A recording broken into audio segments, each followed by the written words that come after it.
오늘 말씀 마태복음 14장 22절에서 33절 말씀입니다.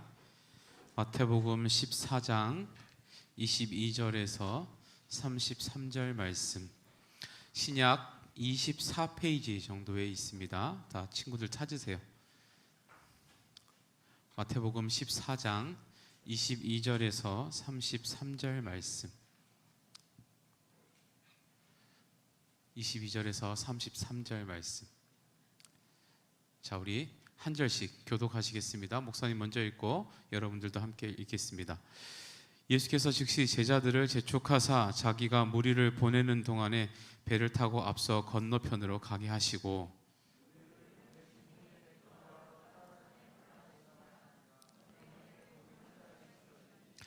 배가 이미 육지에서 술이나 떠나서 바람이 거스름으로 물결로 말미암아 고난을 당하더라.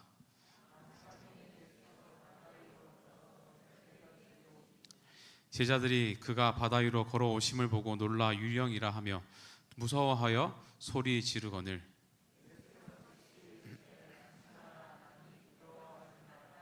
베드로가 대답하여 이르되 주여, 만일 주님이시거든 나를 명하사 물 위로 오라 하소서 하니,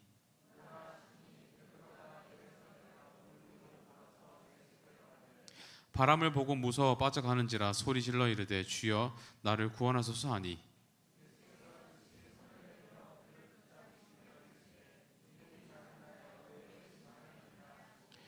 배에 함께 오름에 바람이 그치는지라. 함께 읽습니다. 배에 있는 사람들이 예수께 절하며 이르되 진실로 하나님의 아들이로소이다 하더라.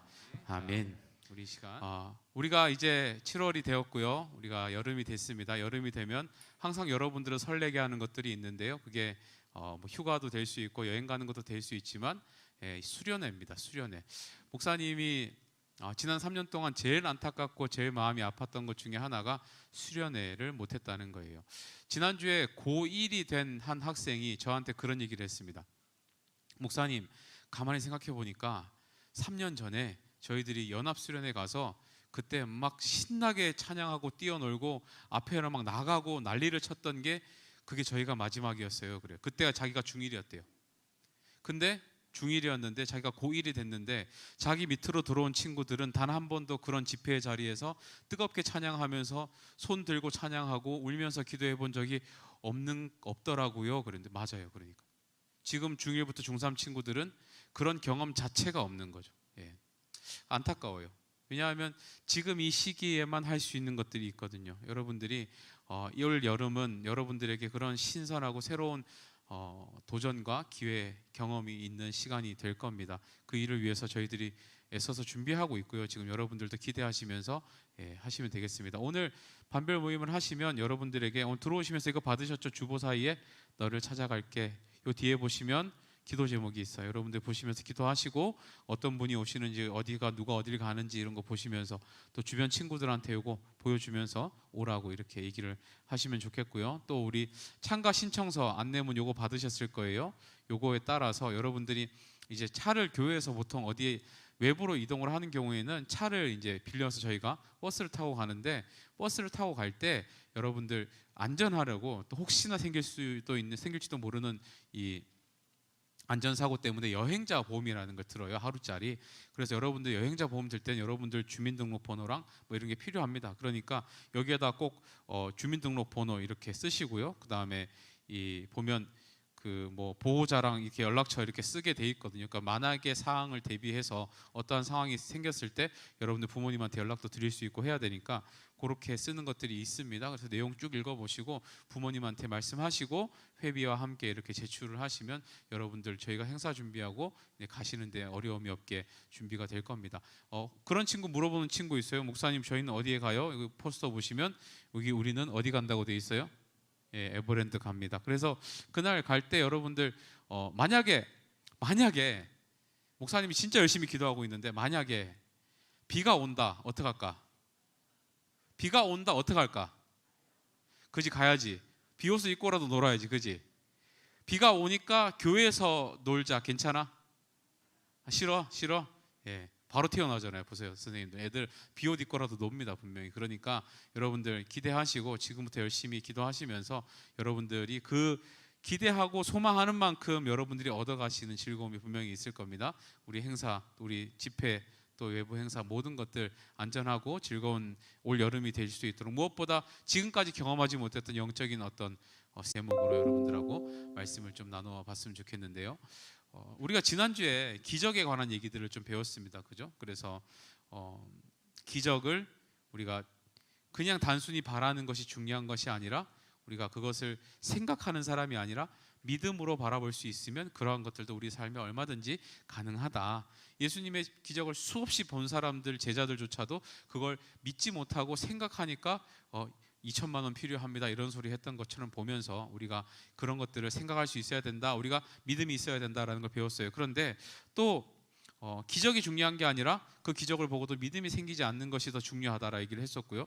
그리고 많은 사람들이 기적을 바라고 내 삶에 기적을 원하니까 로또 같은 것도 많이 산다 이런 얘기를 했습니다. 그런데 목사님이 말씀을 준비하면서 생각을 해보니까 이 기적이 반드시 우리에게 좋지만 않은 이유가 한 두 가지 정도가 있어요. 보니까 내 삶에 기적이 일어났으면 참 좋겠다라고 생각은 하지만 기적이 일어나는 것이 과연 나에게 축복이 되는 것인가라는 것을 생각해 볼 때 그렇지 않은 이유가 한 두 가지 정도 있더라는 거예요. 첫 번째는 뭐냐 하면요, 사람들이 이렇게 흥분하고 또 바라는 기적인데 그게 왜 나를 넘어지게 하는가. 첫 번째 따라합시다. 기적을 본 사람은 또 한 번 기적을 찾게 된다. 예, 이게 문제예요. 그러니까 기적을 경험한 사람은요, 그 기적이 우연이고 나한테 운이 좋은 거고 참 좋은 재수가 좋았던 거고 이걸로 좋았어로 끝나는 게 아니라 그 기적을 체험한 사람은 나도 모르게 또 그와 같은 기적이 일어나지 않을까라고 생각하면서 그걸 자꾸 찾아다니는 거예요. 그러니까 그런 사람들은 일상생활이 될까요, 안 될까요? 안 돼요. 자꾸 그런 것만 찾아다니는 거예요. 예를 들면요, 예전에 목사님이 초등학교 때 어렸을 때 니들 국민학교란 말 알아? 국민학교. 우리 선생님들은 끄덕끄덕 하는데 니들은 잘 모를걸. 목사님은 국민학교 마지막 세대예요. 목사님이 6학년 때까지 국민학교였고요. 목사님보다 한 살 어린 사람들부터 초등학교라는 말이 시작이 됐어요. 근데 그 당시에 여러분들 국민학교 세대면 학교가 얼마나 좋았겠습니까? 니들 학교에 가면 에어컨 있어? 없었어요. 저는 진짜 없었어요. 학교에 화장실 가면 따뜻한 물 나와? 쓸 때? 안 나왔어요. 화장실 쪼그려 싸는 화장실이 아직도 있는 학교 손 한번 들어봅시다. 인천이네 진짜. 인천이라 그런가? 왜 이렇지? 여기 인천이라서 그런가? 아직도 그런 데가 있다고? 저희는 앉아서 싸는 데가 없었어요. 아예 다 그런 거였어요. 그러니까 사실은 학교 시설이나 이런 것들이 별로 안 좋았을 거 아니야. 그러니까 학교에서 사실은 운동장에서 맨날 하는 게 뛰어놀고 돌멩이 던지고 놀고 이런 거였어요. 근데 하루는 친구가 운동장에서 놀고 있는데 소리를 지르는 거예요. 갑자기. 왜? 모여가 봤더니 얘가 무려 500원을 주웠어요. 여러분 그 당시에 500원이면요 엄청난 돈입니다. 여러분 지금 500원으로 뭐 할 수 있죠? 편의점 가면 500원짜리 살 수 있는 게 있나? 사실 없을걸요. 사실 거의 없습니다. 그죠? 거의 껌도 제일 맛없는 껌 정도나 살 수 있지, 좀만 맛있는 브랜드 껌은 1,000원은 해야 살 수 있어요. 근데 500원을 주셨어. 근데 그 당시에 500원이면요 한 일주일은 섰을걸요. 아마 그 정도 가능했어요. 왜냐하면 제 기억에 새우깡이 한 200원 정도밖에 안 했어요. 100원, 200원 그 정도. 그러니까 얼마나 큰 돈입니까? 500원을 주셨다고 그러니까 친구들이 막 엄청 모였어요. 너 대박이라고. 이게 뭐냐고. 물론 그 당시, 지금은 그렇게 물건을 누가 놓고 간 거를 가져가면 이건 범죄입니다. 뭐라고 하냐면 점유물 이탈죄라 그래요. 남이 잃어버린 걸 그들 내가 주웠다고 생각하고 가져가면 그거는 죄입니다. 죄 원래. 근데 그 당시에는 그런 죄의 개념도 없었고 떨어뜨리고 잃어버린 건 먼저 주워가면 자기 거였어요. 그러니까 애들이 얼마나 흥분을 했겠어. 너 떡볶이 사줘라, 네가 오늘 쏴라, 별소리 다 나왔었어요. 그런데 그 일이 있은 후로 재밌는 현상이 학교에서 일어나는 거예요. 원래 학교 운동장은 뭐 하는 곳이에요? 피구하고 뛰어놀고 축구하고 노는 데야. 근데 갑자기 3, 4, 5 모여서 운동장을 파는 애들이 생기기 시작하는 거예요. 운동장을 파고 있어요. 애들이 앉아가지고 계속 파고 있어요. 이게 무슨 말이냐면요, 여러분 만약에 그 친구가 다음에 500원을 또 찾으면 만족할까요? 500원 정도로 만족이 안 될걸요. 더 큰 걸 찾아야, 더 좋은 걸 찾아야 만족할걸요. 그러면 그 사람은 어떻게 변하는 줄 아세요? 친구가 잠시 놓고 간 것도 누가 잃어버린 거라고 생각하게 돼요. 잠시 나를 여기 놓고 갔는데 누가 잃어버린 거고 그냥 버리고 간 거니까 내가 가져도 된다고 생각을 하는 식으로 생각이 바뀌어요.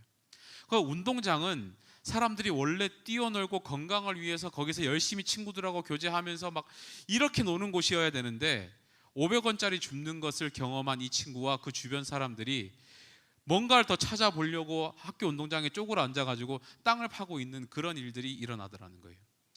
그러니까 훨씬 더 중요한 건강을 놓치고 쓸데없는 헛된 것들을 찾아다니는 그런 일들이 일어나더라는 거예요.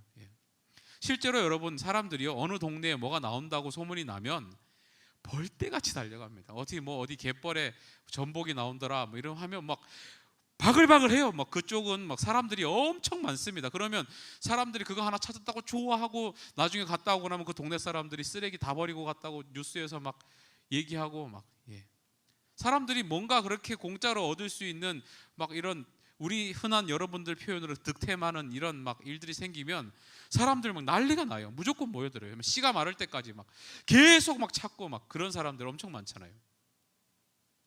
그러니까 기적이라는 게 나에게 일어난 건 참 좋은 일이지만 그것을 한번 맛본 사람은요, 일상적으로 내가 애써가지고 얻을 수 있는 기쁨에 대해서는 별로 생각하지 않고 그렇게 내가 예상하지 못한 즐거움을 찾게 되는 그런 방식으로 자꾸 흘러가는 거예요. 우리 선생님들도 그런 분 주변에 계실걸요. 교회 생활은 열심히 안 해. 막 교회는 잘 안 와. 근데 이상하게 어디 가 있나 연락해보면 기도원 같은 데 가 계신 분들 막, 비슷한 케이스입니다.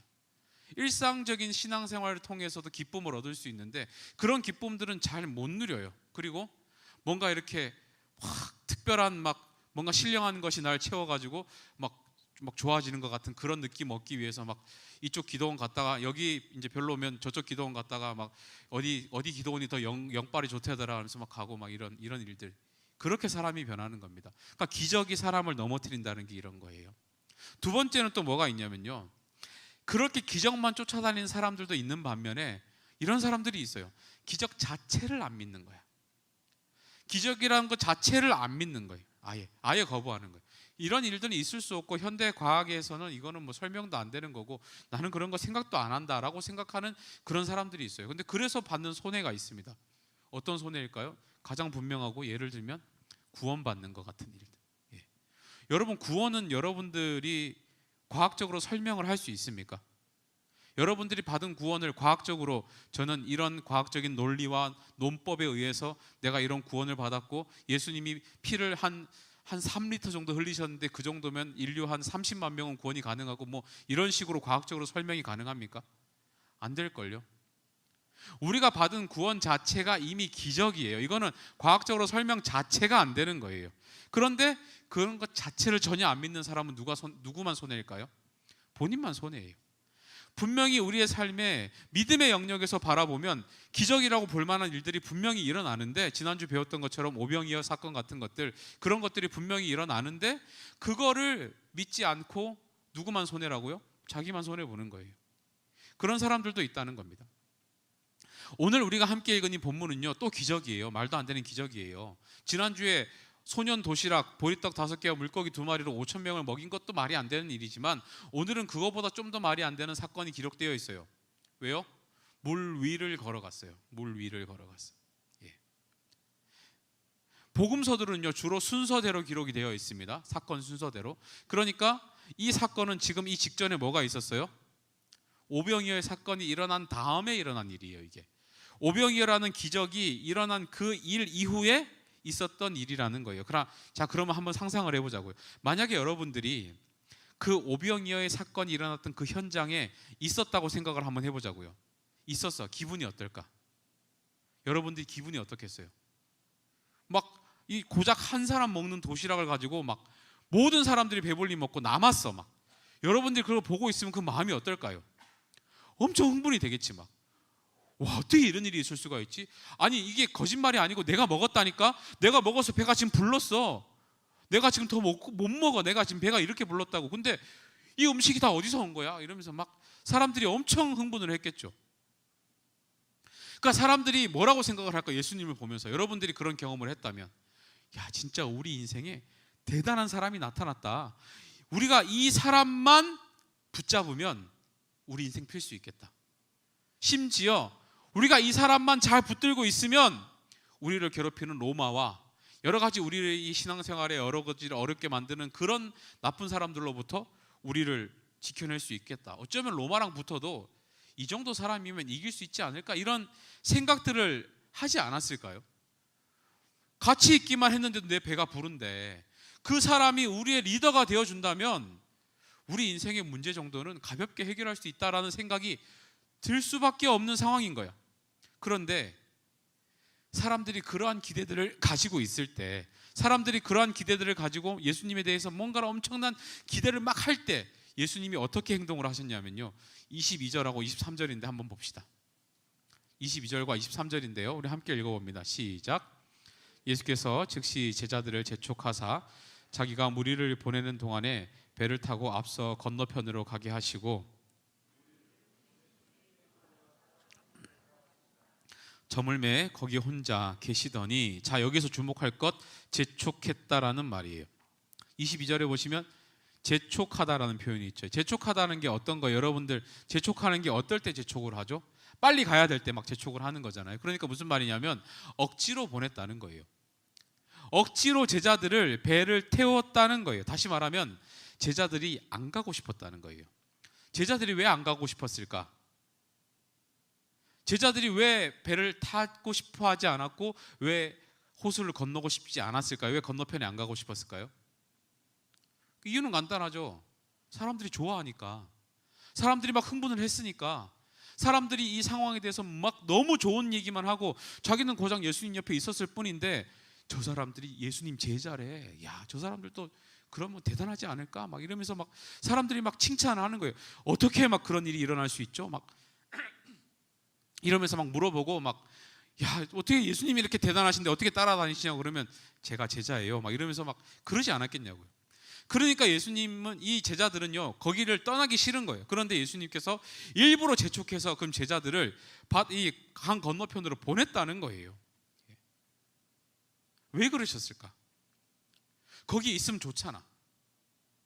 거기에서 예수님 믿게 하고 전하고 복음 전하고 밥 얻어먹었으니까 사람이 양심이 있으면 예수 믿으라고 이런 말 하면 좋잖아요. 근데 왜 예수님이 보내셨냐는 거예요. 근데 중요한 단서가 있어요. 왜 그렇게 하셨는지.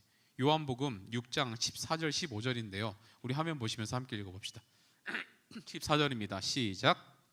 그 사람들이 예수께서 행하신 이 표적을 보고 말하되 이는 참으로 세상에 오실 그 선지자라 하더라. 그러므로 예수께서 그들이 와서 자기를 억지로 붙들어 임금으로 삼으려는 줄 아시고 다시 혼자 산으로 떠나가시더라. 자, 왜 급히 떠나셨다고 되어 있어요? 사람들이 지금 엄청나게 흥분을 했습니다. 그죠? 그리고 이 기적을 경험한 사람들이 예수님을 뭘 만들려고 그랬어요? 왕으로 만들려고 했어요. 질문, 예수님이 왕이 되면 더 좋지 않나?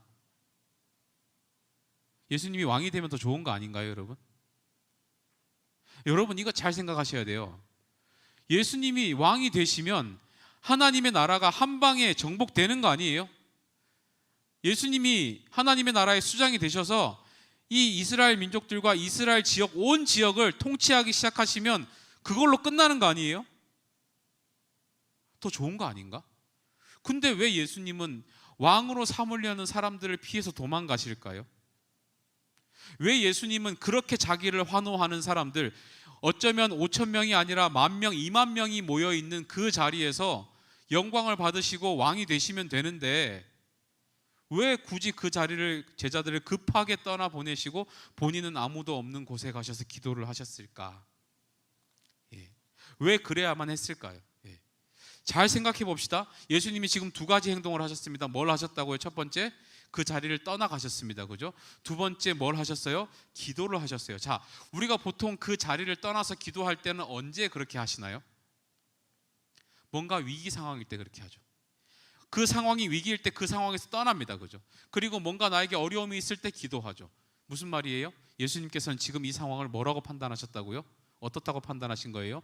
위기 상황이라고 판단하셨다는 거예요. 자, 잘 생각하세요. 지금 백성들이 예수님을 왕을 만들어 주려고 했다니까. 우리 인생의 왕이 되는 게 우리 목적 아닙니까? 우리 인생에 여러분들이 내가 가진 그 영역에서, 내가 잘할 수 있는 그 전공 분야에서, 내 삶의 영역에서 내가 왕이 되고 싶은 게 우리 목적 아니에요? 그래서 열심히 공부하고 돈 열심히 버는 거 아닙니까? 근데 예수님은 그 상황을요, 위기라고 판단하셨다니까요. 그래서 거길 떠나셨어요. 그리고 기도를 시작하셨어요. 무엇이 위기냐 하는 거예요. 바로 누가 봐도 축복인 상황이, 이 상황이 예수님이 위기라고 생각했던 이유는, 예수님이 영광을 받으시고 왕이 되시면 이 땅에 오신 목적을 이루실 수가 없어요. 예수님이 이 땅에 오신 목적이 뭐죠? 십자가를 지시는 거예요. 왜 십자가를 지셔야 되죠? 여러분들의 죄를 사해 주시기 위해서 십자가를 지셔야 돼요. 그런데 여러분, 물어볼게요. 왕한테 십자가 지을 수 있습니까? 안 될걸요. 왕이 지은 죄도 없어. 근데 심지어 다른 사람의 죄를 대신해서 내가 십자가를 지겠습니다 하면 사람들이 가만히 둘까요? 안 돼요. 내가 영광받는 자리에 가 있으면, 왕이 되어 있으면, 내가 온 백성의 죄를 지고 제가 십자가에 죽겠습니다 할 때 사람들이 말려요. 못하게 한다고요. 그러면 예수님은 이 땅 가운데 왕이 되셨고 영광을 받으셨지만 무엇은 할 수 없어요? 하나님의 뜻은 이룰 수가 없어요. 그러니까 위기예요. 자, 예수님의 관심이 보이십니까? 예수님의 관심은 이 땅 가운데 영광을 받고 왕이 되는 것이 관심이 아니라, 잘 되는 것이 관심이 아니라 하나님 아버지의 뜻을 이루는 것이 관심이었어요. 그게 뭐예요? 우리를 대신해서, 여러분들을 대신해서 모든 죄를 지시고 십자가에 돌아가시는 것이 목적이었기 때문에 그래요. 그러니까 위기라고 생각하시는 거예요. 거기 계속 머물러 있으면 사람들이 부추기게 되고, 내가 싫어도 억지로 왕이 돼야 되고 막 이런 상황이 벌어지니까 제자들한테 너 빨리 떠나라고, 여기 있지 말라고. 그리고 자기도 얼른 아무도 없는 산에 가서 기도를 하시는 거예요. 우리가 이와 같은 모습을 보시면서 두 가지를 생각해야 됩니다. 첫 번째, 여러분들의 삶의 목적이 왕이 되는 것이 목적이라면 한번 생각해 보셔야 돼요. 내가 가지고 있는 그 영역에서 내가 잘할 수 있는 그것을 가지고 내가 이 세상의 왕과 같은 삶을 살아가고 싶어서 열심히 공부하고 돈을 벌고 애쓰고 살아간다면 한번 고민해 보셔야 돼요. 하나님의 뜻은 이게 아닐 수 있다는 거예요. 우리는 하나님의 뜻을 이루며 살아가는 사람들이지, 예수님이 지금 위기라고 판단하시는 것 같은 이와 같은 상황에서 영광을 받고 즐거워하기 위해서 살아가는 사람들이 아니에요. 두 번째, 뭘 생각하셔야 되냐면, 누가 봐도 축복이라고 보여지는 그 상황을 보시면서 여러분들 반드시 내가 축복받고 있다라고 생각하셔서도 안 돼요. 누가 봐도 축복이라고 여겨지는 상황 속에 있지만 예수님이 보실 때는 그게 위기였어요. 여러분들, 그러니까 여러분들 인생이 잘 풀린다고, 여러분들 인생 가운데 뭔가 술술 풀리는 그런 일들이 벌어진다고 해서 난 잘 가고 있어 라고 생각하시면 안 돼요. 하나님의 뜻은 다른 곳에 있을 수도 있는 거예요. 그러면 무엇이 있어야 그 상황을 떠날 수 있을까요? 믿음이 있어야 됩니다. 믿음이 있어요. 그러니까 제자들한테 믿음이 없으니까 예수님이 억지로 지금 보내신 거, 배 태워서. 이렇게 좋은데 예수님은 왜 가라고 하시는 거지? 아, 나 더 있고 싶은데. 아니야, 빨리 가야 돼. 믿음이 없으니까 억지로 재촉을 하신 거예요. 그런데 여러분, 더 재밌는 거. 자, 그래서 어쨌든 예수님이 보내셨어. 난 더 있고 싶었는데 가라고 하셔서 배를 태워서 보내시는 바람에 더 그냥 순종했어요. 알았어요, 예수님 말씀대로 할게요. 그랬으면 일이 더 잘 돼야 되는 거 아니에요? 그런데 이 제자들이 무슨 일을 겪고 있죠? 지금 풍랑을 만났어요. 이게 우리 인생의 아이러니예요. 아, 예수님 시킨 대로 했어요. 예수님이 원하시는 대로 했고 나는 원치 않았지만 순종했다고요. 난 더 있고 싶었는데 가라고 하시니까 갔다고요. 그러면 적어도 인생에 꼬이는 일이 생기면 안 되잖아. 근데 무슨 일이 벌어졌습니까? 풍랑을 만나는 거예요. 그런 적 많죠. 아, 예수님 저 원치 않았는데 예수님 뜻이라고 해서, 하나님 뜻이라고 해서 순종했습니다. 그런데 적어도 순종하고 갔으면 이런 일 안 일어나게 해주셔야죠. 왜 나한테 이렇게 힘든 일이 벌어지게 하냐고. 그렇게 기도한 적이 있잖아요, 우리.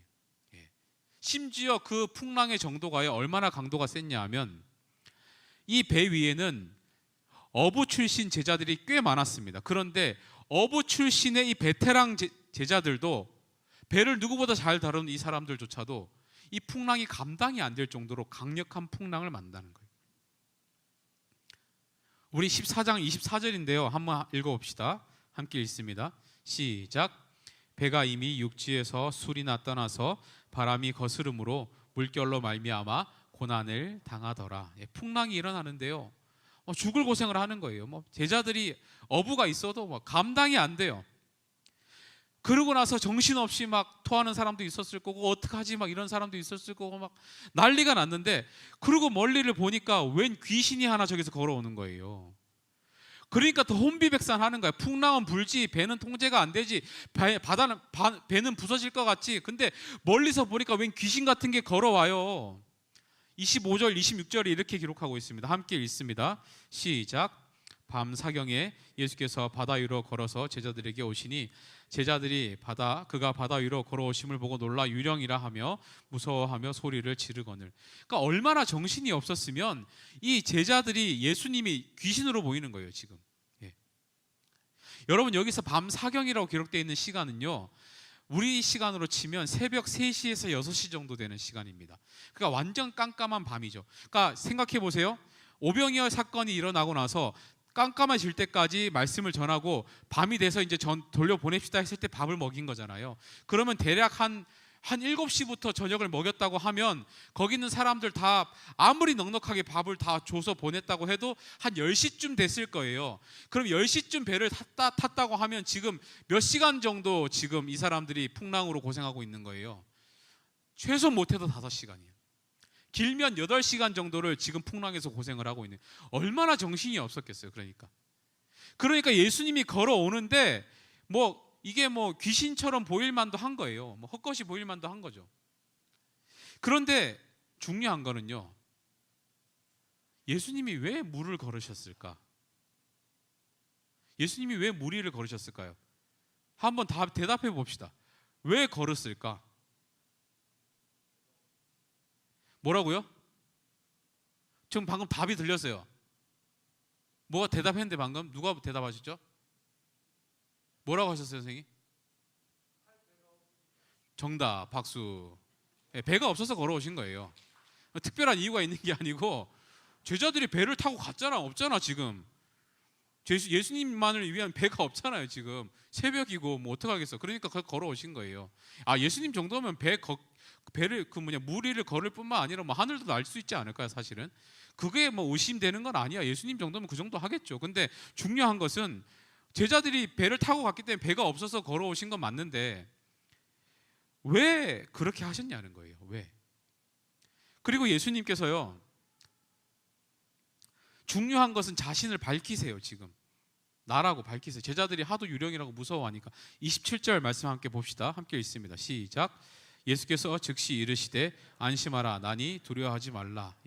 나다 걱정하지 마라 두려워하지 마라 얘기를 하시는 거예요. 그러니까 다시 말하면 이 기적이라는 것이요, 예수님께서 베푸실 때에 우리에게 유익을 주시기 위해서 베푸시는 게 아니라 하나님이신 것을 드러내시기 위해서 베푸신다는 거예요. 예수님이신 것을 드러내시기 위해서 베푸시는 거예요. 그리고 그 기적을 통해 여러분들이 하나님을 대해서 더 잘 알게 되고 예수님을 더 잘 알게 되고 우리의 믿음이 더 자라는 것을 위해서 하나님이 기적을 베푸신다는 거예요. 여러분들이 아는 만큼 믿을 수 있게 되고요, 여러분들이 아는 만큼 이해가 되는 거고, 여러분들이 아는 만큼 믿어지게 되는 거잖아요. 그러면 질문, 왜 못 믿을까요? 몰라서 그런 거예요. 몰라서. 그러니까 예수님께서 지금 뭔가를 알려주시기 위해서 물 위를 걸으시고 지금 나야 라고 말씀을 하셨다는 거예요. 자, 그런데 그렇게까지 예수님이 하셨는데 지금 베드로가 여전히 믿고 있습니까? 못 믿고 있습니까? 못 믿고 있잖아. 지금 베드로가 못 믿어요. 그러니까 베드로가 이런 질문을 하는 거예요. 28절 말씀 함께 읽습니다. 시작. 베드로가 대답하여 이르되 주여 만일 주님이시거든 나를 명하사 물 위로 오라 하소서 하니. 자, 무슨 말인가 하면요, 나 당신 못 믿겠으니까 나 물 위로 걷게 해달라고. 당신이 주님이시면, 당신이 예수님이시면 나도 걷게 해달라고. 사실은 믿어서 이렇게 얘기하는 게 아니잖아요. 이거는 못 믿기 때문에 그렇게 한 거예요. 그런데 무슨 일이 일어나죠, 여러분? 무슨 일이 일어나죠? 걸어요. 베드로가 물 위를 걷게 됐다고요. 실제로 잠시이긴 하지만 실제로 물 위를 걷게 됩니다. 우리가 여기에서 두 가지 굉장히 중요한 교훈을 생각하고 넘어가야 됩니다. 첫 번째는 뭐냐면요, 베드로는요 배 안에 있었으면 절대로 경험할 수 없을 뻔했던 그 기적을 혼자만 경험했습니다. 무슨 말인지 알겠습니까? 자, 질문. 여러분, 바닷속에 뭐가 살죠? 물고기 사는 거 다 알지? 바닷속에서 돼지가 살진 않을 거 아니야. 그렇잖아요. 바닷속에 뭐가 사는지 다 알 거 아니에요. 그런데 질문. 들어가서 본 적 있는 사람, 들어가서 본 적 있는, 혹시 스쿠버 다이빙 이런 거 해보신 분 선생님 계시죠? 자, 스쿠버 다이빙 해서 보는 물고기랑 책에서 본 물고기, 수족관에서 본 물고기랑 같아요, 달라요? 정말 다릅니다. 왠지 아세요? 바닷속에 들어가면요 여러분들이 느끼지 못하는 파도와 조류와 여러 가지 모든 것들을 느낄 수 있게 돼요. 우리가 수영장에서 잠수 훈련을 하던 사람들이 바다에 뛰려가면 잠수를 못합니다. 왠지 아세요? 수영장에는 파도가 없거든요. 수영장에서 내가 그 깊은 물을 찢고 올라올 정도로 훈련을 받은 사람들도요 바다에 가면 잠수를 못해요. 거기는 조류가 있고 파도가 있고 내 마음대로 몸이 안 움직이거든요. 무슨 말인가 하면요, 내가 숨을 얼만큼 참을 수 있는지, 가면 실제로 물고기들이 어떻게 유형을 하는지, 얘네들이 사는 곳이 어떤 곳인지, 파도가 얼마나 센지, 조류가 얼마나 강한지는 물에 들어간 사람만 알 수 있어요. 바다에 들어간 사람만 알 수 있어요. 그냥 밖에서 봐가지고 모른다고요. 우리는 보통 매우 보편적인 선택을 하죠. 자, 이 상황에서 보편적인 선택은 뭘까요? 보통 사람들이 하는 선택은 뭘까요? 배 위에 있는 것을 선택할까요? 아니면 배 밖으로 나가서 물 위를 걷기로 선택을 할까요? 100이면 100. 물 위에 있는 것이 아니라 배 위에 있는 것을 선택합니다. 이유가 뭘까요? 그게 보편적으로 안전하다고 생각하니까 그래요. 그런데 그 배 위에 있는 사람들은 절대 경험할 수 없는 게 있습니다. 뭐예요? 예수님과 함께 있으면 물 위도 걸을 수 있다는 것은 절대로 경험할 수 없습니다. 그 사람들. 자기 스스로는 안전할 수 있지만 물 위로 걸을 수도 있다는 경험은 오직 물 밖으로 나갔던 베드로만 했다는 거예요. 그러면 예수님이 더 대단하다는 것을 누가 더 느낄 수 있을까요? 배 위에 있는 사람입니까? 배 밖으로 나갔던 사람입니까? 배 밖으로 나갔던 베드로는 예수님이 진짜 대단하다는 것을 경험하고 고백할 수밖에 없습니다. 그러니까 베드로가 나중에 뭐라고 얘기해요? 주는 그리스도시요 살아계신 하나님의 아들이라고 고백하죠. 유일하게 예수님의 제자들 중에 예수님이 누구인지를 정확하게 신앙 고백했던 사람은 베드로밖에 없었습니다. 저는 이 경험이 굉장히 큰 밑바탕이 됐다고 생각을 하는 거예요. 우리가 진짜 정말 깊은 차원의 또 다른 차원의 믿음을 경험하고 싶으시면요, 여러분들 배 밖으로 나가셔야 돼요. 배 위에만 있어가지고는 여러분들의 믿음이 자라지가 않습니다. 여러분들이 때로는 도전을 하셔야 되고요, 때로는 나를 지켜주는 안전장치로부터 벗어나야지 진짜로 여러분들이 하나님이 크심과 그 위대하심과 하나님이 얼마나 대단하신지를 알 수 있게 돼요. 저는 올 여름 수련회가 여러분들에게 그런 시간이 될 수 있기를 축복합니다. 배 밖에서만 경험할 수 있어요. 그냥 매주 주일날 10시에 와서 이렇게 예배드리고 가는 거는요, 배 위에 있는 거예요. 그냥 배 위에. 그런데 여러분들이 금요일날 나와서 뜨겁게 찬양하고 기도하고 하는 그 시간들, 또 야외에 나가서 친구들과 함께 이전에 몰랐던 친구들이라도 친해지고 가까워지고 하나님 안에 믿음 안에 교제하는 게 얼마나 즐거운 일인지를 도전하는 그런 용기들은 배 밖에서 일어나는 일이에요. 여러분들 교회 다니면서 한 번도 인사도 안 했던 사이들끼리 그런 데 가서 말도 하고 이름도 알게 되고 인사도 하고 하는 그 모든 시간들이요, 그냥 되는 게 아니에요. 용기가 있어야 돼요. 배 밖에 나가서만 가능한 일이에요. 그래야 삶이 지경이 넓어지는 겁니다. 그래야 삶이 달라지는 거예요. 그래야 하나님이 얼마나 대단하신지를 여러분들 알 수 있게 된다는 거예요.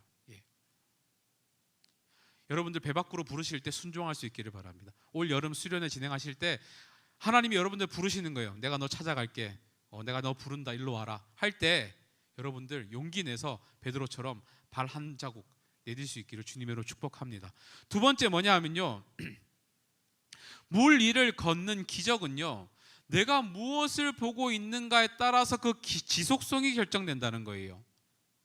물 위를 걷는 것도 기적인데 그것이 지속되는 은혜는 내가 뭘 보고 있는가에 따라서 그 지속성이 결정이 되더라는 거예요. 자, 봅시다.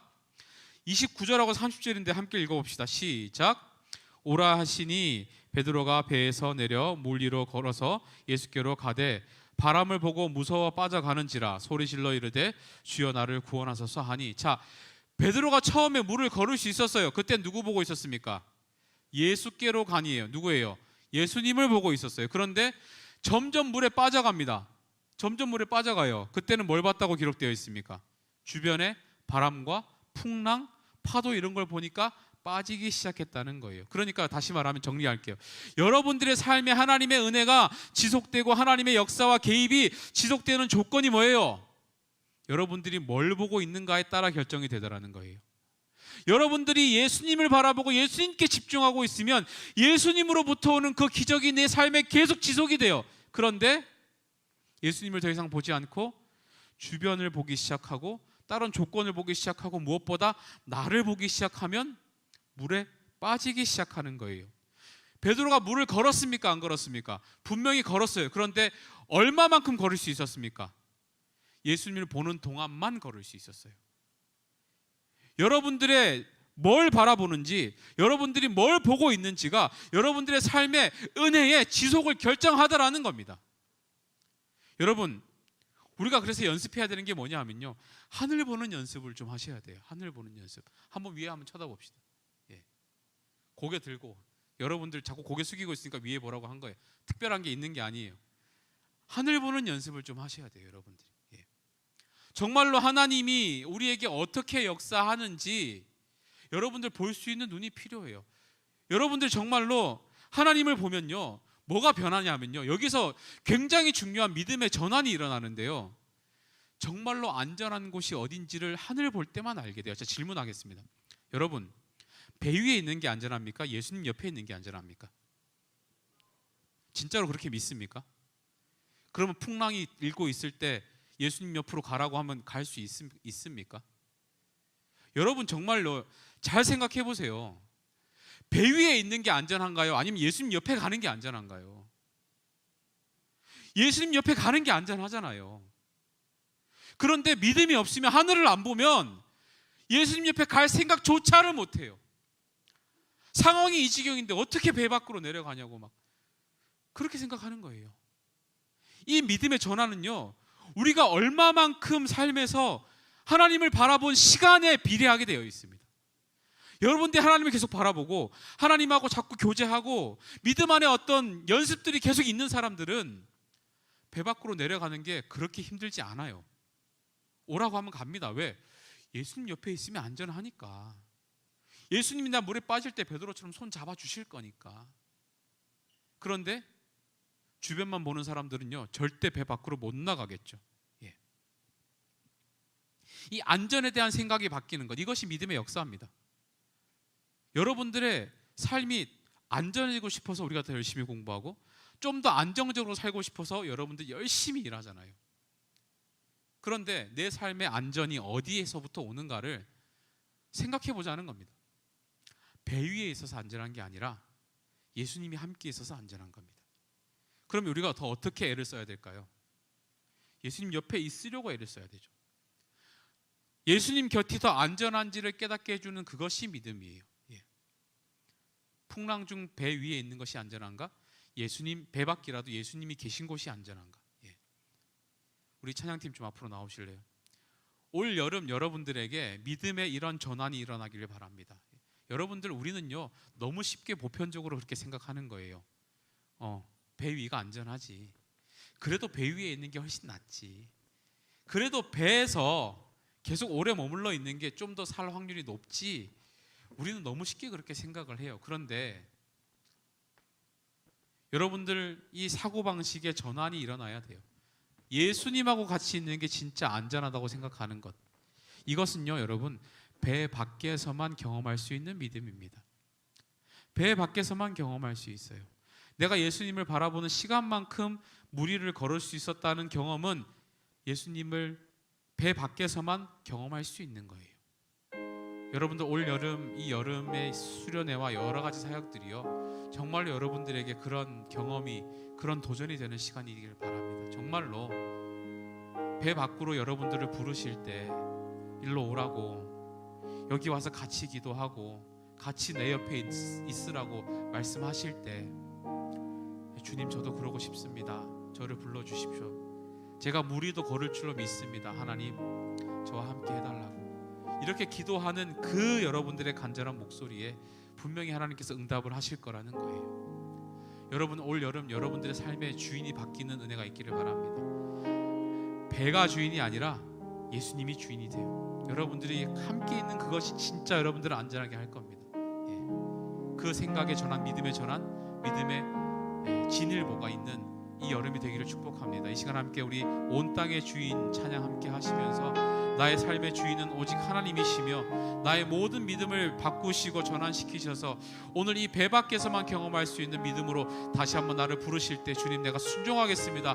그 마음 가지고 함께 찬양하고 기도하기를 원합니다. 함께 찬양합시다. 온 땅에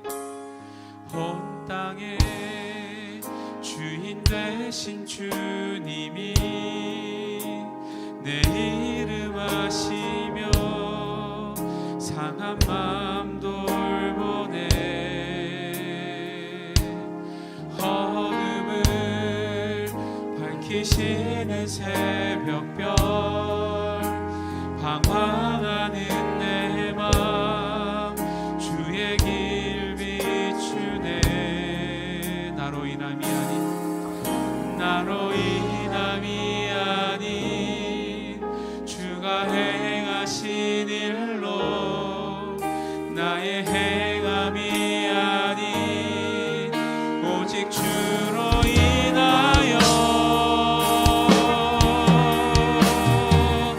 나는 오늘 피었다 지는 이름 없는 꽃과 같네.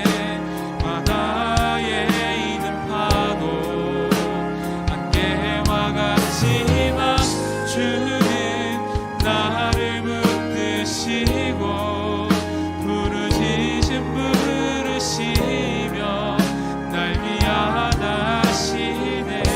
주님은 나의 죄를 보시고, 주님은 나의 죄를 보시고 사랑의 눈으로 나를 느끼시네.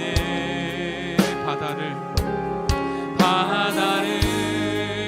잠잠하게 하시듯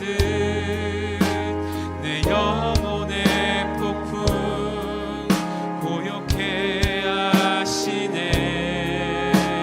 나로 인함이 아닌 주가 행하신 일로, 나의 행함이 주로 인하여 나는 오늘 피었다 지는 이름 없는 꽃과 같네. 바다에 있는 파도 안개와 같지만 주는 나를 붙드시고 시며 날 기하다시네. 나는 오늘 피었다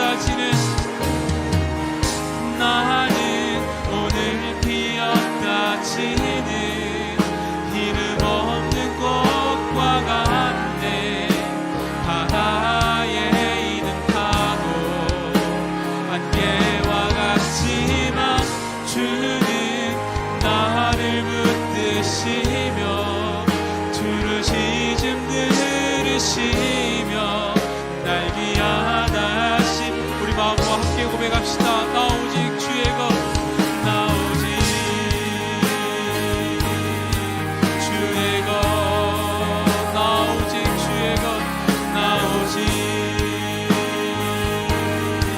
주의 것.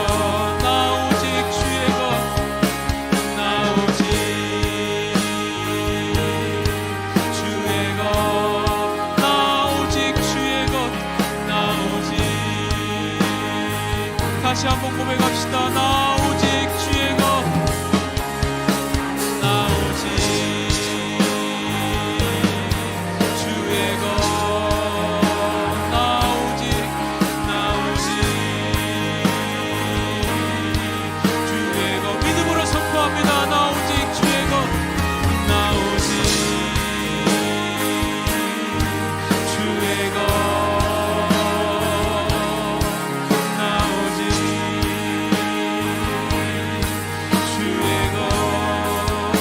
이 시간 때 기도하실 때 여러분, 우리 삶의 주인 되시는 하나님을 이 시간 붙잡을 수 있기를 바랍니다. 배 위가 안전한 것이 아니라 주님 곁이 안전한 것입니다. 설사 거기가 물 위라고 할지라도 우리가 주님을 바라보고 있으면 걷게 되는 은혜가 우리에게 임할 줄로 믿습니다.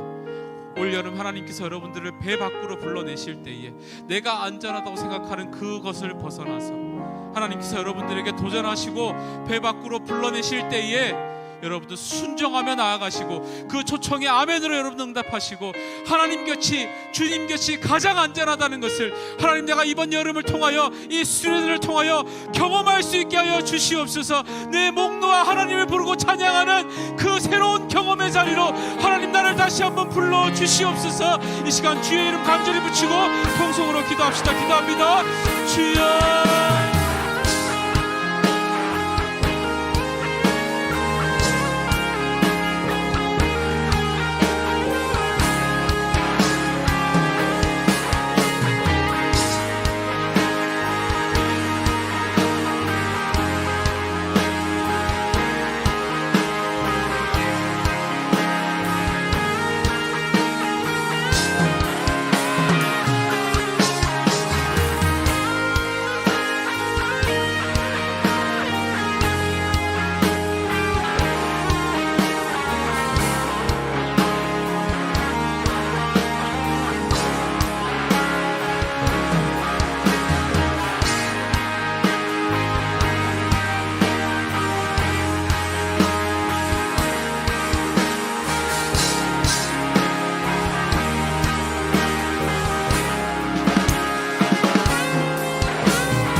우리에게 배 밖을 나갈 수 있는 담대한 믿음을 허락하여 주시옵소서.